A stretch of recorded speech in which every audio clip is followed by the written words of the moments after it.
রাধে রাধে বন্ধুরা, তো দেখো আজকে আমাদের মাঠে এখন সব স্টার্ট হয়ে গেছে, মেলার জন্য সবাই প্রস্তুতি নিচ্ছে।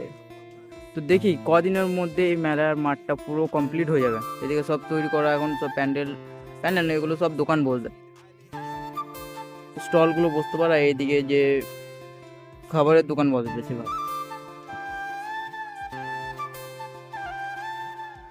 এইদিকে এখন সব ফাঁকা আছে, ফাঁকা হওয়ার পরও ভাই অনেকটাই কিন্তু মালপত্র সব নিয়ে এসেছে। আর এইদিকে এদিকে কিছু হয়নি। আর এই দিক থেকে দেখি দিই। হ্যাঁ, এদিকে কিছু বাস রাখা আছে, এদিকে কাজ চলছে, এদিকেও কাজ চলছে। বাস আর কিছুদিনে বলেছিলাম তোমাদেরকে আসতে, যারা যারা আসবে তারা আমার নাম্বার যদি থাকে তাহলে কন্ট্যাক্ট করবে, নাহলে ইনস্টাগ্রামে গিয়ে আমাকে হাই সেন্ড করে দেবে। এটা লুক এখনকার।